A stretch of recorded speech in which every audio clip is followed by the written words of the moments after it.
र स्वागत छ मेरो यो फेसबुक पेजमा साथीहरूलाई। र आजको भिडियो चाहिँ खास के छ भन्दाखेरि चाहिँ विशेष गरी मौरी पाल्ने कृषकहरूलाई।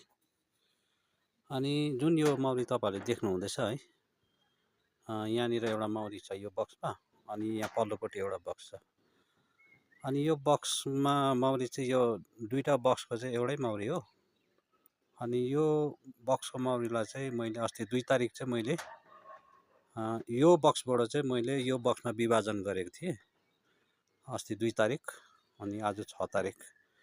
अनि यो देख्दै गरेको बक्सामा चाहिँ रानी छैन, अनि रानी चाहिँ यो पल्लो बक्समा छ है।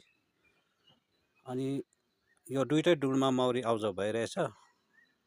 अनि यो अब बक्समा जस्तै रानी छैन, हामीले विभाजन गर्दाखेरि चाहिँ के गर्नुपर्छ भन्दाखेरि चाहिँ 1 दिनको नभए 3 दिनसम्मको चाहिँ अन्डा लार्भा चाहिँ हुनुपर्ने छ।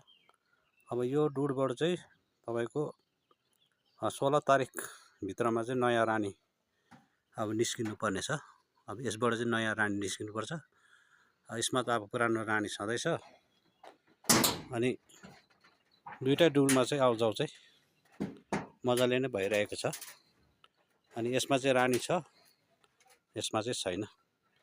अब 16 तारिक चाहिँ अब यो डुडबाट चाहिँ नयाँ रानी निस्किनुपर्छ। अनि सायद यिनीहरूले अब रानी बनाउनु थाल्यो पनि होला, किनकि यिनीहरूलाई थाहा भयो हाम्रोमा रानी छैन, हामीले रानी बनाउनुपर्छ भनेर। अनि यिनीहरूले कामहरू मजाले गर्दैछ। अब यो रानी भएकोपट्टि त केही छैन, यिनीहरूलाई रानीले त कन्टिन्यू काम गरिरहन्छ। अब यहाँबाट नयाँ रानी निस्किसकेपछि चाहिँ यिनीहरूको कस्तो हुँदो रहेछ तपाईँलाई यसको भिडियो पनि तपाईँलाई अपडेट र जानकारी दिनेछु। र हुन्छ, धन्यवाद।